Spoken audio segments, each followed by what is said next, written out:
ഇപ്പൊ പൊതുവെ നമ്മളിപ്പം ഒരുപാട് സിനിമ മലയാളത്തിലും എല്ലാത്തിലും ഇറങ്ങിക്കൊണ്ടേയിരിക്കുന്നുണ്ട്.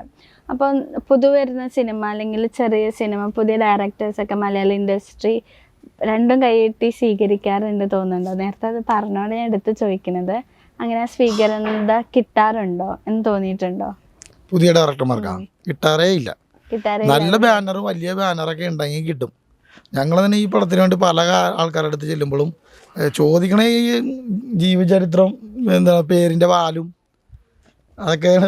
ചിലപ്പോൾ കൊമേഴ്ഷ്യൽ സൈഡായിരിക്കും അവർ നോക്കണത്. പക്ഷേ ഉണ്ടല്ലോ, ആത്മാർത്ഥമായി ഈ കലാകാരന്മാരെ ഇതുപോലെയുള്ള ആളുകളെ ഉയർത്താനായിട്ട് ആളുകൾ പരിശ്രമിക്കൽ കുറവാണ്. ശരിയാണ്, അതാണ് കാര്യം. പക്ഷെ ചിലപ്പോൾ ഇതുപോലെയുള്ള സിനിമകളായിരിക്കും ഏറ്റവും വിജയം നേടുന്നത്.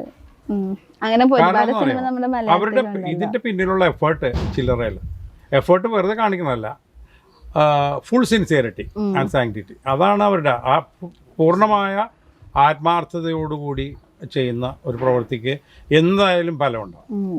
മനസ്സിലായി? അതിപ്പോൾ അതുകൊണ്ട് തന്നെയാണ് ഇപ്പോൾ നമ്മൾ ആദ്യമേ ഈ സിനിമയുടെ ആദ്യം കാണുമ്പോൾ പലർക്കും ഇതെന്താണിത് എന്ന് തോന്നും. പക്ഷേ ഇതിൻ്റെ കഥ തുടങ്ങണത് അല്ലെങ്കിൽ ഇതിൻ്റെ രണ്ട് തുടക്കം ഉണ്ടെന്ന് നമ്മൾ പറയാൻ കാരണം അതാണ്. ഈ ഇൻ്റർവെൽ കഴിഞ്ഞിട്ടാണ് കഥയുടെ പോക്ക് കറക്റ്റായിട്ട് മനസ്സിലാവുന്നത്. ആദ്യം കണ്ടു കഴിഞ്ഞാൽ ഇതൊരു ലാഗ് ചെയ്യണമല്ലോ അല്ലെങ്കിൽ മറ്റു ചില പടങ്ങളിലെ പോലെ വരുന്നുണ്ടല്ലോ എന്ന് നമുക്ക് തോന്നും. അപ്പോൾ നമുക്കിപ്പോൾ നമ്മുടെ കാണികളോട് പറയാനുള്ളതെന്ന് വെച്ചാൽ, പടം നിങ്ങളകത്ത് കയറിയാൽ പൂർണ്ണമായിട്ടും തീരുന്നവരെ കാണുക. ആദ്യം കണ്ടതല്ല പടം, സിനിമക്കുള്ളിലെ ഒരു സിനിമയാണിത്. ഒരു സംവിധായകൻ അനുഭവിക്കുന്ന മാനസിക സംഘർഷത്തിൻ്റെ കൃത്യമായ രൂപമാണ് അഭ്രപാളികളിൽ പകർത്തിയെടുത്തൊരു രൂപമാണ്. അതാണ് നമുക്ക് പറയാം. അതായത് കലയെ സ്നേഹിക്കുന്നവരെ അല്ലെ സിനിമയെ സ്നേഹിക്കുന്നവർക്ക് ഇത് മനസ്സിലാവും. ഞങ്ങളുടെ ക്യാപ്ഷൻ തന്നെ അതാണ്, അവസാനം വരെ നിങ്ങളുടെ ഇരിപ്പിടം ഉപേക്ഷിക്കരുത്. ഈ സിനിമ അതാണ് ഞങ്ങളുടെ ക്യാപ്ഷൻ. പിന്നെ ഞാൻ ഒരു കാര്യം പറയട്ടെ, ഇപ്പം ഞാനും ജോർജ് ചേട്ടനും സിനിമ ഫീൽഡ് പുതിയതാണ്. പക്ഷെ ഇവർ രണ്ടുപേരും നേരത്തെ കുറെ സിനിമകൾ ചെയ്ത് വർക്ക് ചെയ്തിട്ടുള്ളതാണ്. അപ്പൊ ഇപ്പോഴും ചെയ്തോണ്ടിരിക്കുകയാണ്. അപ്പൊ ഞങ്ങൾ ഈ ഒരു ഇതിനെ കുറിച്ച് അവര് പറയട്ടെ. അതെ, ഈ സിനിമയുടെ ഒരു പ്രത്യേകത എന്താണെന്ന് വെച്ച് കഴിഞ്ഞാൽ, ഇതിന് എഡിറ്റിങ് തന്നെ ഭയങ്കര പ്രത്യേകതയുള്ളതാണ്. അത് പ്രസൻറ്റ് പാസ്റ്റ് അങ്ങനെ കട്ടിങ്ങിലാണ്. ഹരിയേട്ടൻ അത് എല്ലാവർക്കും കുറച്ച് ബുദ്ധിമുട്ടുള്ളൊരു കേസാണ് അത് തന്നെ. പക്ഷേ അതിന് മേക്കിങ് നല്ല രസകരമായി വരുന്നത്. ഇത് സെക്കൻഡ് ഹാഫാണ് ശരിക്കും ഈ സിനിമ. ഫസ്റ്റ് ഹാഫ് കാണുമ്പോൾ ഓർക്കും ഇതെന്താ ഇങ്ങനത്തെ ഒരു രീതിയിൽ ലാഗ് ചെയ്ത് പോകുന്നത്, അല്ലെങ്കിൽ ഇതെന്താ ഇങ്ങനത്തെ രീതിയിൽ മേക്ക് ചെയ്യണമെന്ന് നോക്കി. പക്ഷേ ഇതിൻ്റെ എല്ലാത്തിൻ്റെയും ലീഡ് പോരുന്നത് ക്ലൈമാക്സിലേക്ക്. ക്ലൈമാക്സ് എന്നല്ല, സെക്കൻഡ് ഹാഫിലാണ്. സെക്കൻഡ് ഹാഫിൽ വേറൊരു സിനിമ തുടങ്ങും, വേറൊരു പാറ്റേൺ സിനിമ തുടങ്ങും. അപ്പോൾ കൃത്യമായിട്ട് മനസ്സിലാവും അത് ഇതുകൊണ്ടാണ് കഥ എന്ന്. അന്നേരം മനസ്സിലാവുള്ളൂ. അതിപ്പോൾ ഫസ്റ്റ് ഹാഫിൽ നമ്മൾ കാണുന്നതിനേക്കാളും കൂടുതൽ നമുക്ക് ത്രില്ല് അടിപ്പിക്കും സെക്കൻഡ് ഹാഫ്. അത് ഷുഗറാണ്.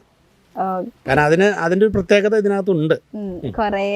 ട്വിസ്റ്റ് അത് എന്തുകൊണ്ടാണ് അങ്ങനെ വന്നത്, ഇതെന്താണ് ഇങ്ങനെ കാണിച്ചത് എന്നുള്ളത് കൃത്യമായിട്ട് ലീഡ് മുഴുവൻ കൊടുക്കുന്നത് സെക്കൻഡ് ഹാഫാണ്.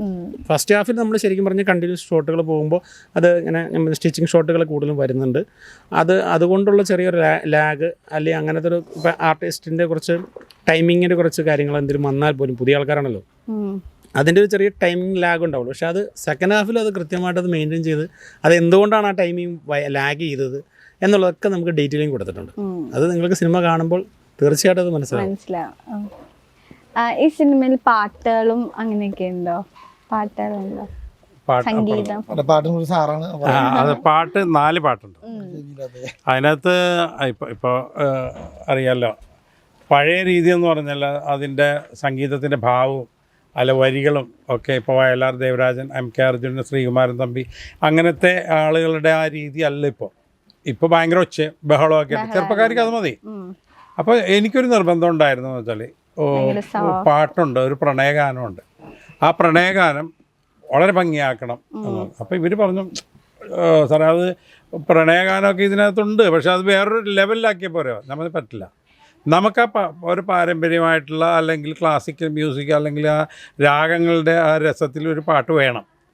അപ്പോൾ ഓക്കെ, ഒരു പാട്ട് എഴുതിച്ചു. അത് നല്ല ഒരു 4 നോവലും ഒരുപാട് കവിതകൾ പുസ്തകങ്ങളൊക്കെ പ്രകാശനം ചെയ്തിട്ടുള്ള റോബിൻ പള്ളുരുത്തി എന്ന് പറയുന്ന അദ്ദേഹത്തെ കൊണ്ട് വരികൾ എഴുതിച്ചു. സിറ്റുവേഷൻ സുധീർ സാലി ഡയറക്ടർ പറഞ്ഞു കൊടുത്തു, എഴുതി.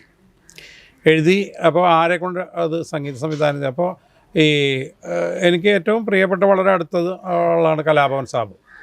അതായത് എന്ന് വെച്ചാൽ അർജുനൻ മാസ്റ്ററിൻ്റെ എല്ലാ ട്രാക്കുകളും അർജുന മാഷിനോടുകൂടി ഇരുന്ന് ഇടുന്ന ആളാണ്. അവസാനത്തെ ജയരാജൻ സാറിൻ്റെ പടത്തിലെ പാട്ട് അദ്ദേഹത്തിന് അതിന് അവാർഡും കിട്ടിയതാണ്. അപ്പോൾ ഞാൻ അദ്ദേഹത്തിനോട് അത് നമുക്ക് ചെയ്യാം. ഞാൻ പറഞ്ഞൊരു രസകരമായ പാട്ട്, മനസ്സിൽ കൊള്ളുന്ന ഒരു പാട്ട്, സിറ്റുവേഷൻ. അപ്പോൾ അതാണ് അദ്ദേഹം തന്നെ പാടാനും പറഞ്ഞു. പോണ വഴിക്ക് ഞാൻ ഇവിടെ നിന്ന് സ്റ്റുഡിയോയിലേക്ക് പോവാണ്, തമ്മനത്തെ സ്റ്റുഡിയോയിലേക്ക് പോണ വഴിക്ക് ഞാൻ പറഞ്ഞു നമുക്ക് എന്തുകൊണ്ട് ഇത് ഡ്യുവറ്റ് ആക്കിക്കൂടാ. അപ്പോൾ സാറേ അതിൻ്റെ ആവശ്യമില്ല, ഒരെണ്ണം മതി. അപ്പം ഞാൻ ഓരോ ചിന്ത ഓരോ ദിവസം എൻ്റെ അതാണ്, ഇതൊന്ന് ഒരു യുഗ്മഗാനമാക്കിയാലേ എങ്ങനെ ഉണ്ടാവും, ഭംഗിയാവും. അങ്ങനെ വന്നു അവിടെ ചെന്ന് കഴിഞ്ഞപ്പോൾ അപ്പോൾ ആ നേരത്ത് സ്റ്റുഡിയോയിൽ നിന്ന് എങ്ങനെ ഒരു ഗായികനെ വിളിക്കണം. അപ്പോഴാണ് ഞാൻ ഓർത്തത് ഈ ഇദ്ദേഹത്തിൻ്റെ ഭാര്യ നല്ലൊരു ഗായികയാണ്, ഒരുപാട് ആൽബം ഇറക്കിയിട്ടുള്ള കുട്ടിയാണ്. അപ്പം ഞാൻ വിചാരിച്ചു നല്ല കാര്യം, സാബു വിളിക്കുക, വൈഫിനെ ഞാൻ വിളിച്ച് സംസാരിക്കുക, എനിക്കറിയാവുന്ന അവരുടെ കുടുംബം. പുള്ളിക്കാരത്തി വന്നു. കാരണം ഞാൻ നോട്ട് ചെയ്തിട്ടുള്ള ചില അവരുടെ പാട്ടിൻ്റെ സ്വരങ്ങൾ എസ് ജാനകി അമ്മയുടെ അതേ സ്റ്റൈലിൽ വരും. അപ്പോൾ ഞാൻ വിചാരിച്ചു ഇതൊരു നല്ല അവസരമാണ്. ആ സ്റ്റുഡിയോ വെച്ചിട്ട് പാട്ട് പഠിപ്പിച്ച് ഒരു 3 മണി മുതൽ 8 മണി വരെ പാട്ട് പഠിപ്പിച്ച് അത് റെക്കോർഡ് ചെയ്യും. അതിമനോഹരമായ പാട്ട്. അത് നിങ്ങൾക്ക് കാണുമ്പോൾ അറിയാൻ പറ്റുമോ?